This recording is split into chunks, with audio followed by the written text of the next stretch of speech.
Welcome to the Do Good X podcast, a sanctuary from the entrepreneurial grind. Hosts Kimberly Danielle and Stephen Lewis, advocates for impactful entrepreneurship, guide you on the path where purpose meets business. Join us to slow down, reconnect, and explore the challenges of under-resourced entrepreneurs, uncovering the unique journey of building businesses that make a difference. Now, your host. Welcome to the Do Good X podcast. My name is Stephen Lewis, and I am a catalyst for positive change in communities and businesses. And for over 2 decades, I've inspired leaders and entrepreneurs to live and work on purpose with intention, faith, and a commitment to their well-being. And so I want to thank you for being here with us. And I am joined by my co-host and colleague, Kimberly Danielle. Kimberly, what's going on? It's good to see you. Hey, Stephen. It is good to see you too, and good to be with you all. As Stephen said, I'm Kimberly Danielle, and I am a community builder, a communication strategist, and a coach who comes from generations of faith-driven entrepreneurs and leaders who believe that our purpose should drive us to contribute to the common good. And I look forward to our conversation today. We have a wonderful guest that I met during the pandemic, actually. That seems to be a thing because a lot of the guests that we've had this season, I have actually met during the pandemic. So it made a lot of connections during that time.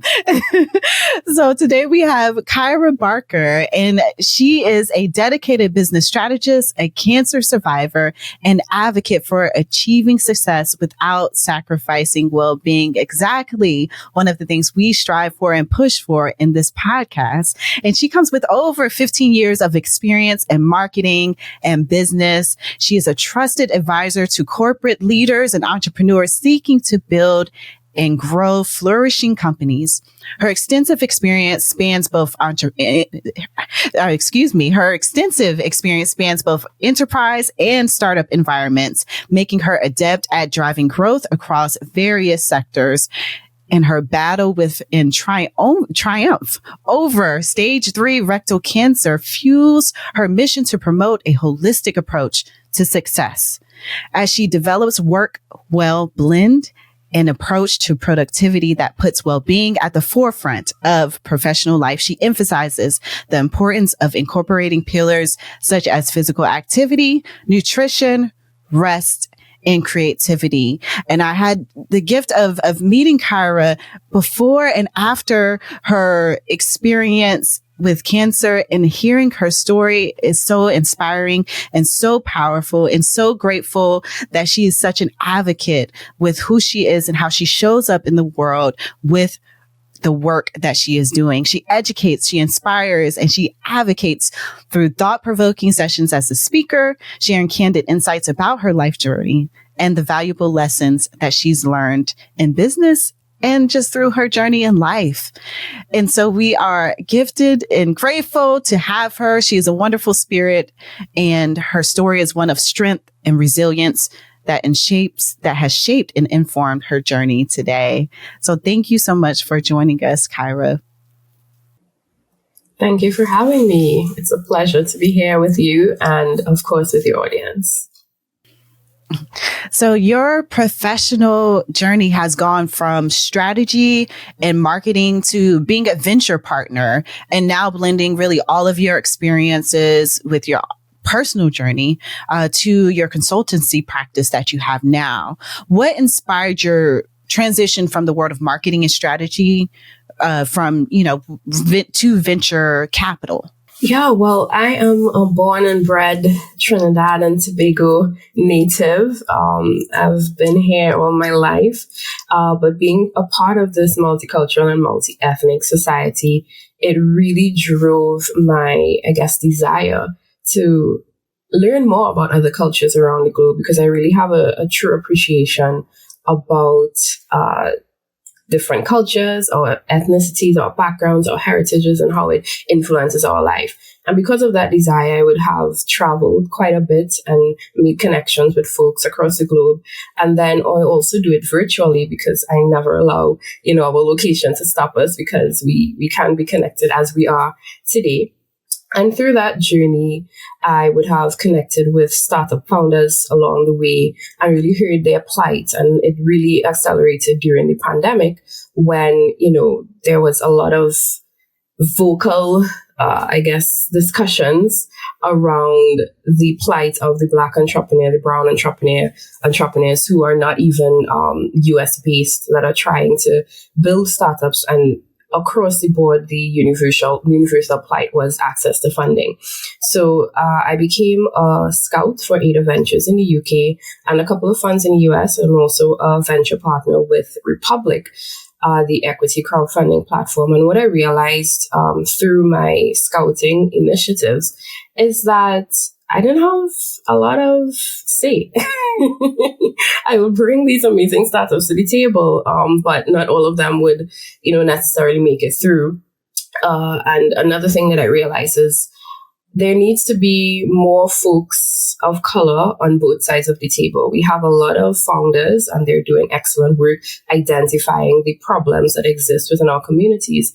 However, there are not enough LPs or fund managers on the other side of the table that are understanding of the plight and the different challenges and problems that exist within our communities. So you might see a startup founder with an excellent solution to a key problem that we may have, but then they get in front of the traditional investors and it falls on deaf ears, or they don't understand the problem, or they don't understand the reach and the market size, and they don't think it's a good problem and that sort of thing. So really the need for greater diversity in VC is what drew me to venture capital during the pandemic, while everyone was, perfecting their sourdough recipes. I was diving a lot deeper into the venture capital space. And really the need to have representation on both sides of the table is what really drove my intention and my reason for becoming or entering into the venture capital space.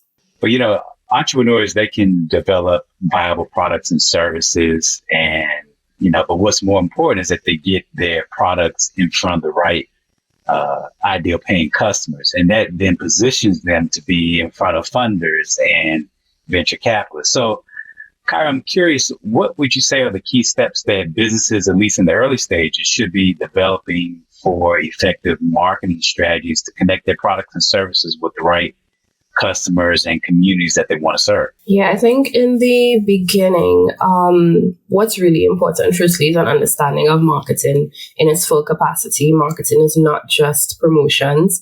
It's not just social media management and email campaigns and funnels. The actual core of marketing, the foundation, really lies in building a solid brand and in understanding your customer, as everybody speaks about, but then also understanding the environment that you're getting into and doing a proper situational analysis. So every marketing strategy, like a proper marketing strategy, needs to begin with a situational analysis. And that is essentially your SWOT, right? What are your strengths? What are your weaknesses, the opportunities and the threats that are going to face your company, right? And then and a step that a lot of people overlook is the external environment and how those factors are going to affect your business. So what we do is something called a PESTLE analysis, which covers the political, the economical, the social, the technological, the legal, and environmental factors that are going to affect your business, because you don't operate within silos. You operate in a real world, right? And all of these forces are going to affect your business. So it takes a lot of time, and I think dedication is needed to really do this analysis before you jump out. Because yes, you identify your problem and you get excited and you want to go out and do your user research and all of those things. But you can have a great product, but you're not in the right environment for it to flourish and for it to thrive. So I think these two things are really important for startup founders to not overlook. And then, of course, you get into your user research and really understanding your customer base, because that is absolutely essential. And it's not just a matter of making assumptions. It's really going out there and doing the user testing, doing the research, speaking to persons before you even build your product. When you have that idea, not hold on to it, not think you know best, but really understand, okay, what is the actual problem that I'm solving? So just, that's great. In terms of the follow-up question, what I want to ask you, how hard is it to build a tribe of customers that actually kind of journey with your product or service? I mean, Kimberly and I talk about this all the time, which is people can come up with a problem, they can come up with a solution to the problem. But at the end of the day, like if you cannot figure out how to get your problem to those customers and build a base of loyal customers that are really going to champion your product or services, it's really hard to get your business off the ground. So when you think about this type of marketing strategy and analysis, like how difficult is it really to build your tribe of customers, of loyal followers who are going to carry the work forward? And say, what would you say to that? Yeah, I think the first thing is really to ensure that you are actually solving a problem, right? Because in this space, we see a lot of products just pop up every day, and they are convinced that this is a solution, right? And then you as a consumer are like, not really. Or you try it once and you realize, I don't actually need this, right? So at the end of the day, you need to really drill down and determine, are you building a vitamin, like a nice to have? Or are you building a painkiller, like something that is actually going to be a solution for a pain point that your customer base has? And then once you've identified that, it's going out and talking to them. It's talking to these customers. And so you're going to understand that if they have this pain point, that means they're searching for a solution, right? So it begins with identifying what are the other alternatives that exist. How are people currently, solving this problem that they have? It may not have an all-in-one solution like what you're providing, but there are going to be different means and methods that are out there. And it's a matter of going to these channels and then connecting with these customers there. Sometimes it may be offline. Sometimes it may be in person, where you observe persons out in restaurants and social settings, in public transportation, like really doing on-the-ground observation first, and then making contact with these potential customers or potential users. And then, as you mentioned, building that solid community and tribe, it's really being active within your communities, offline and online, because you're in a bunch of different communities online. There are mommy groups, there are dad groups, there are different things that are you're just a part of socially, but those are really fertile ground for you to be able to access the same customers or users that you want to attract. So just being open and honest about what you're building and being able to clearly identify how your solution would solve their problem. It's just a matter of engaging in these conversations. And I have a recent example of that a few weeks ago in a marketing mentorship group. And one of the users created a sort of AI mentoring tool, and he posted it in the group, and I used it and I thought it was fabulous. It's not something that I ever thought I needed, but he understood the pain points of mentors not having enough hours in a day to be able to reach persons that would want to get their advice. So he developed that tool and he put it in the community. And that's how he was able to get his first batch of beta testers and users. And he held really great customer interviews with the folks in the group. That's great. Wow. Yeah, that's a really great example. So you have a solid product or service, you know that you are addressing a problem, and there's awareness that there are other organizations or companies addressing the same problem, maybe in a different way. In addition to, there's plenty of other things that are vying for our attention. And so my question is, with people being so inundated with what can be like an overwhelming amount of content in the digital world, and sometimes in the physical world, but definitely in the digital world, businesses have to stand out to their customers and communities to compel people to purchase their products or services.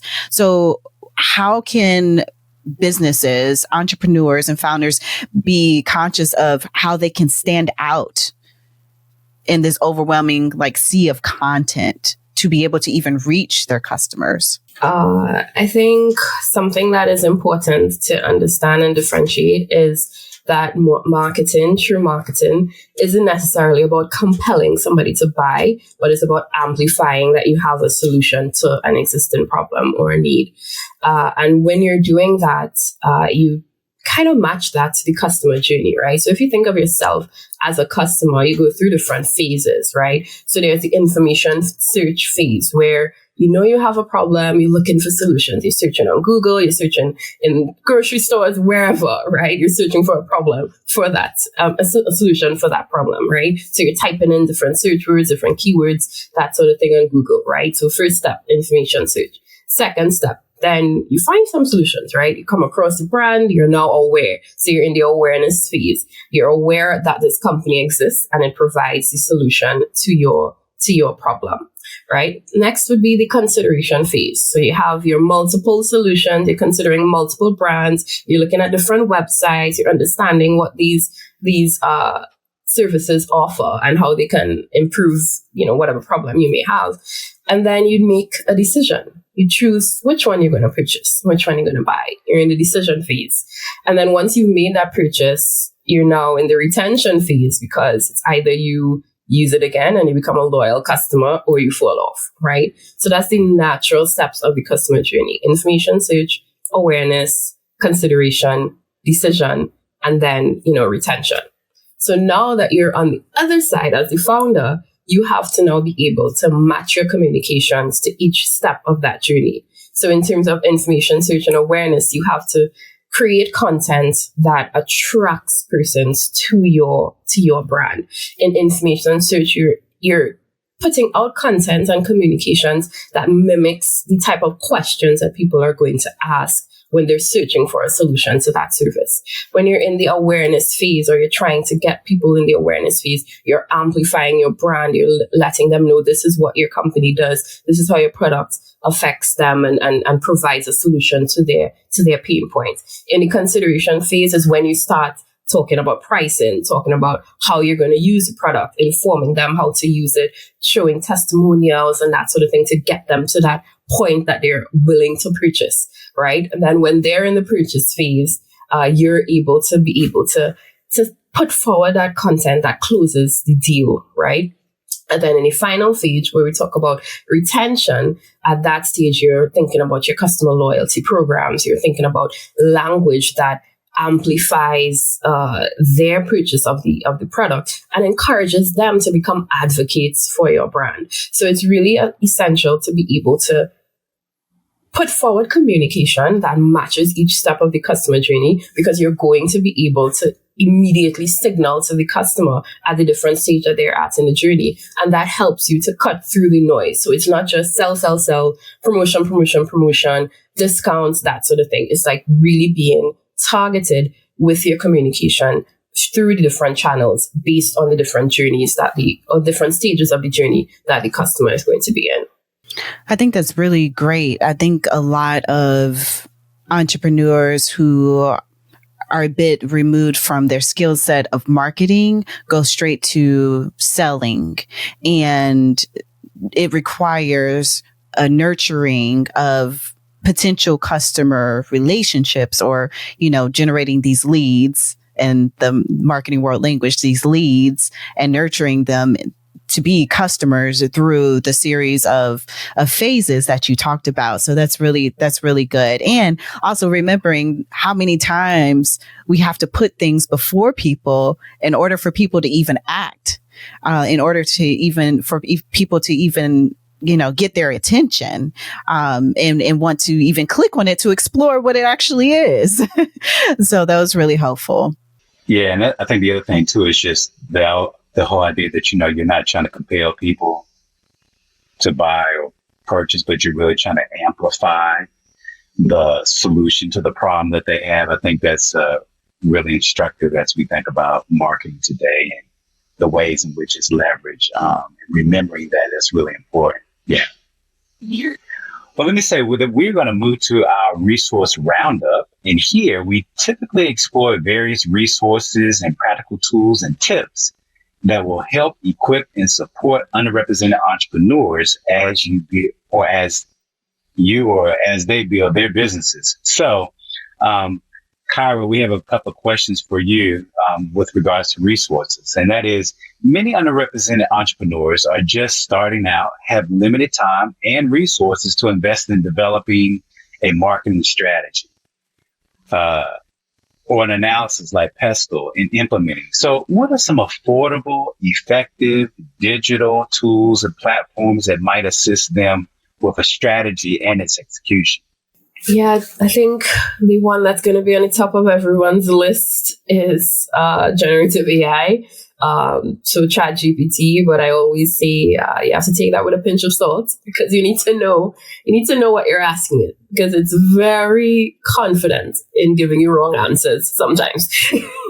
and I've experienced it doubling down on wrong answers sometimes. So, but generally, I think ChatGPT has been a godsend in our world today, and especially in terms of entrepreneurs and founders, and helping them at least get the base of what you're doing, not just from a writing standpoint, but also from just having more productivity on your hands.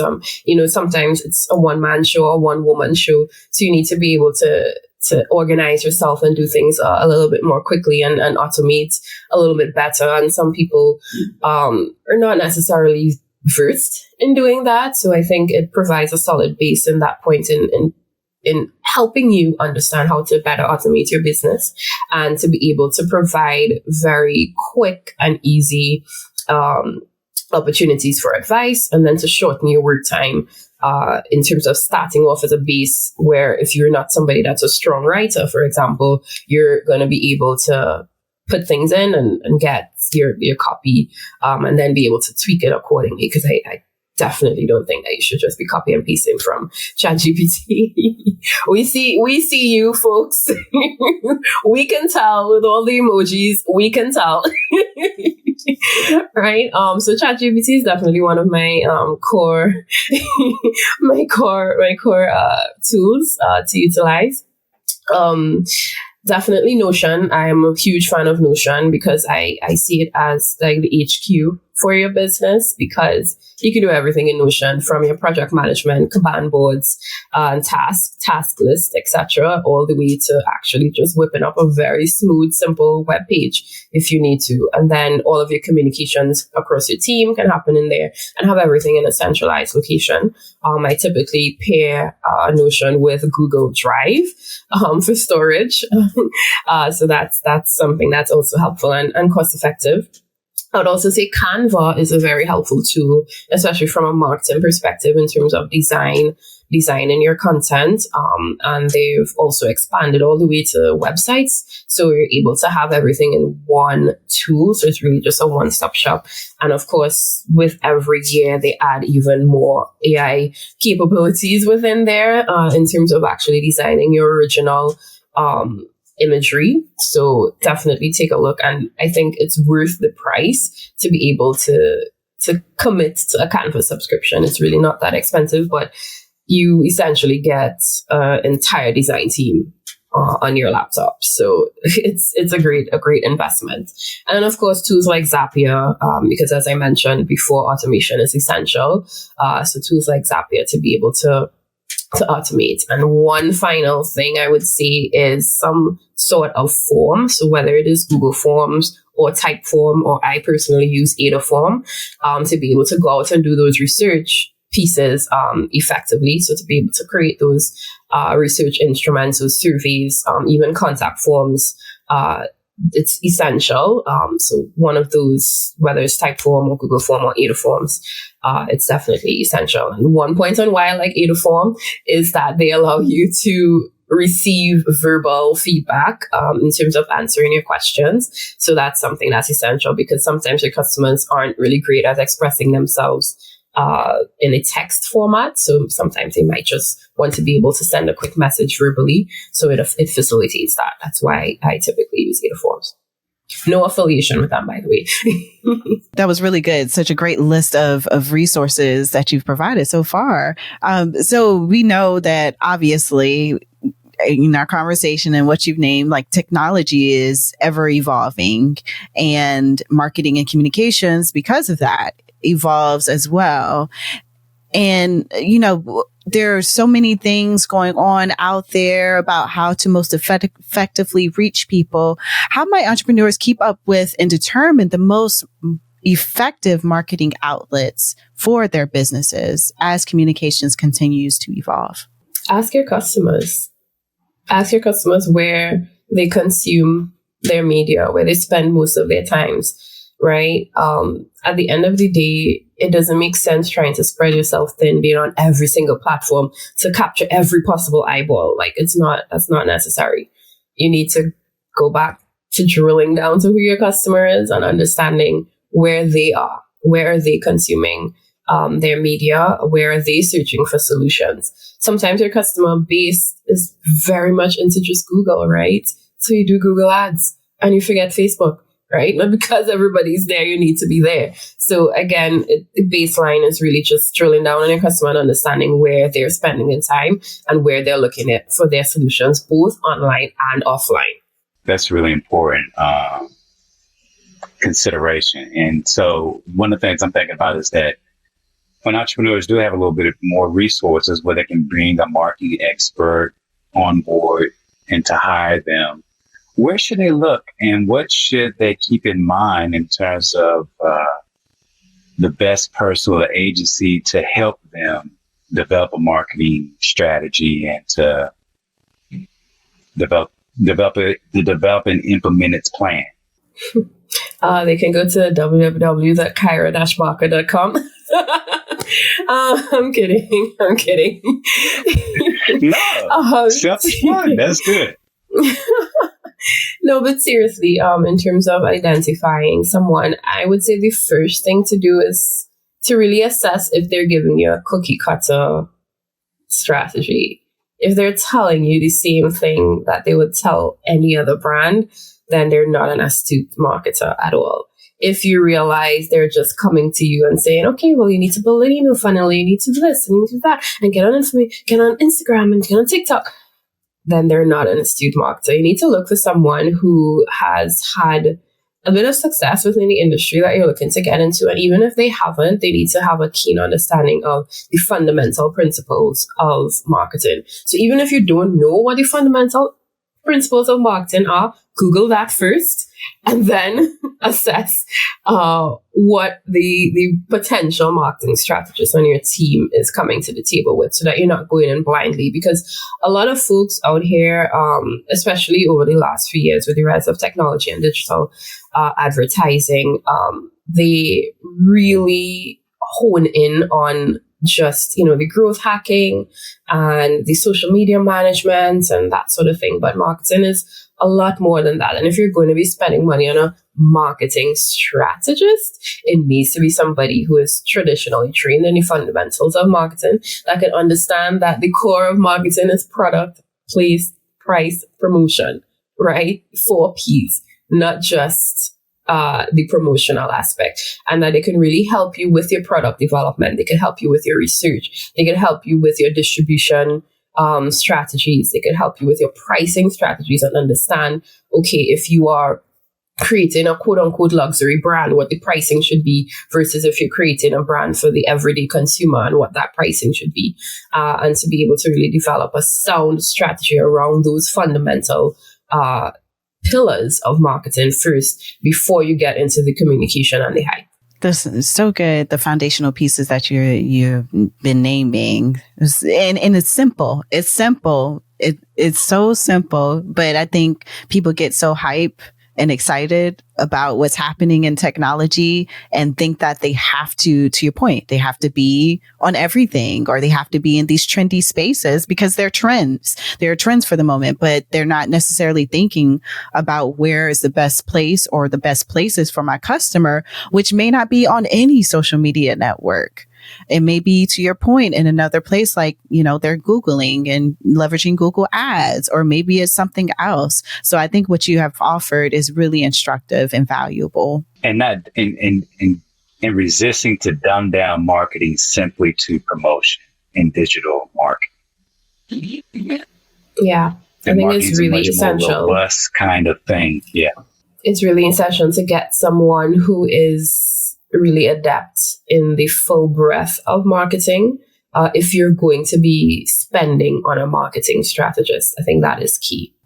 So if you are tuning in and you are launching a business, or you desire to launch a business, or you have already launched a business, we want to continue to journey with you as you grow your business. You can head over to dogoodx.org and join a community of like-minded entrepreneurs. You can gain access to valuable resources, practical tools, and advice, all designed to help you develop your business for good.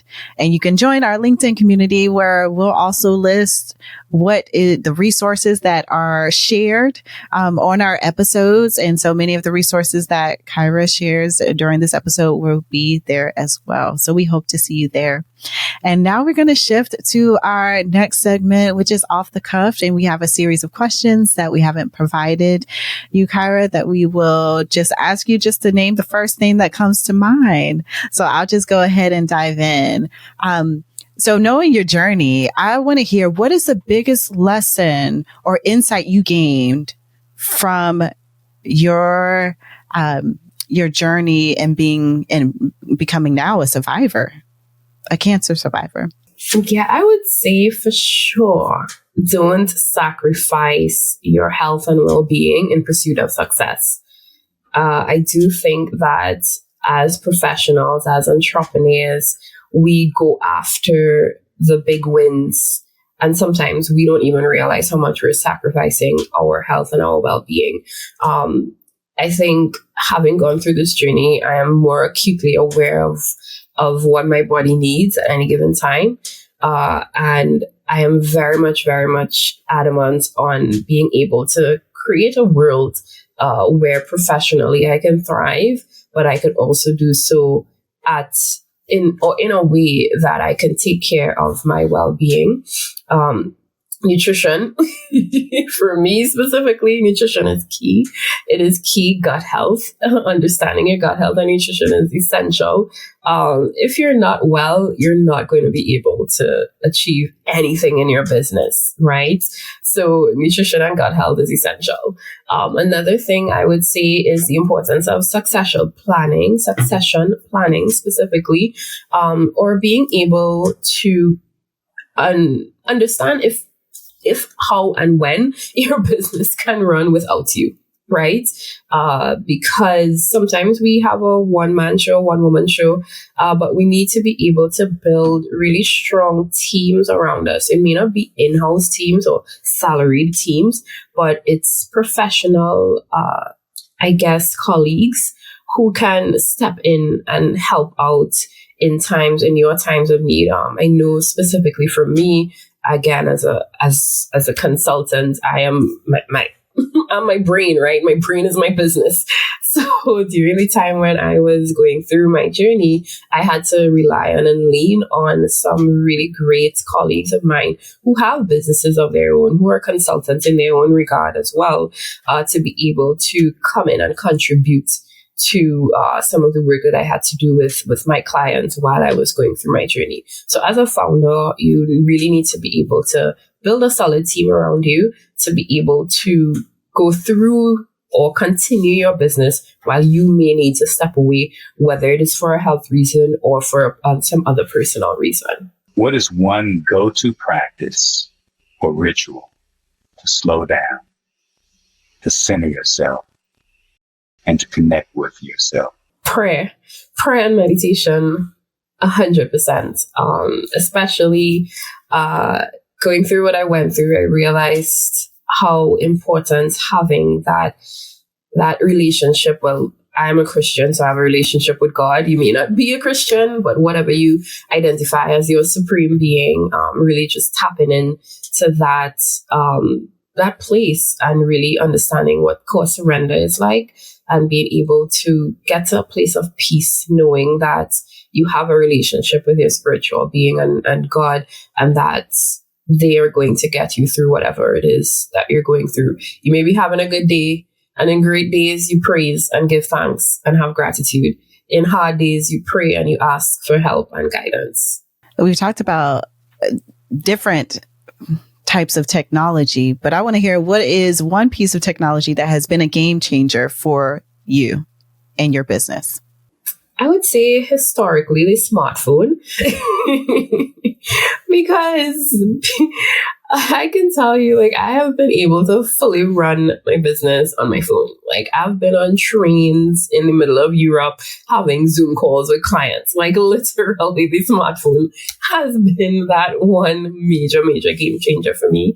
And then if I have to dial down into recently, I would say generative AI, because I'm just completely mind blown every time with every release how much more in tune they get to what we need as humans. And I'm really excited for the population to get more and more well versed in the extent of which generative AI could positively impact our lives, and then free up our time for more creative things that we can do, and more things that would, improve our well-being and improve our quality of life, spending time in nature, being able to interact with our communities, being able to spend time really exploring creative pursuits, whether it is through music or dance, etc.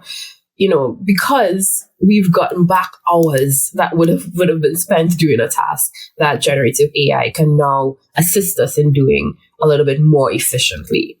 I'm not saying replace, but assist. How much of your success do you attribute to your faith versus your own grit or your hustle? All of my success, because all of my grit and hustle and all of the accolades and the awards and the achievements and the targets, I couldn't do any of it without my faith. And I think my talent is God-given. I think who I am today, I shouldn't say think, I believe without a shadow of a doubt, who I am today is because of what God has instilled within me. And I am just incredibly grateful that I get to share this with the world. I get to share this with the people that I come into contact with. And I'm incredibly grateful that I have the second chance, because to be honest, with the diagnosis like what I had, like, I didn't have to be here today. So the fact that I'm even here, alive and well and fully recovered 1 year later, it's just a testament to God and his power, and to be able to do what I love without any inhibitions. It's just a testament to what he's instilled within me. And I see myself as a vessel for whatever purpose that he put me on this earth for. And I dedicate my life to fulfilling the good work that he has started within me. Complete this sentence. Because of my entrepreneurial endeavors, communities will be or are more able to understand that, one, you don't have to sacrifice your well-being in pursuit of success. And then two, that we need to spend more time expanding our circles, embracing other cultures, and understanding the differences and similarities that we share with folks from outside of our typical circles.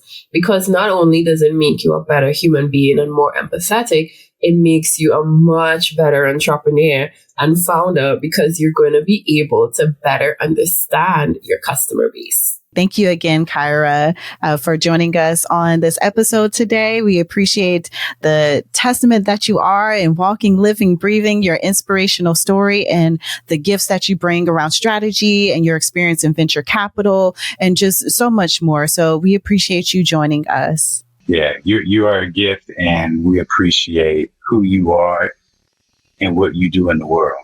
And the world is better off because of your bright light that you are shining from Trinidad, Tobago, and all parts of the world that gets to participate in the work that you get to do in the world. So thank you.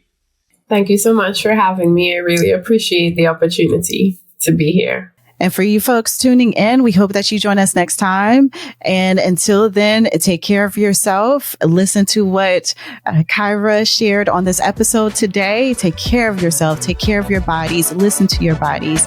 And until next time, be well and do good.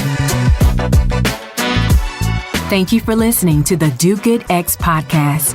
To continue the conversation or access our resources, visit www.dogoodx.org. Join us again for conversations that will nourish your soul, ignite your dreams, and empower you to build an impactful business, one intentional step at a time. Until then, keep striving, thriving, and doing good.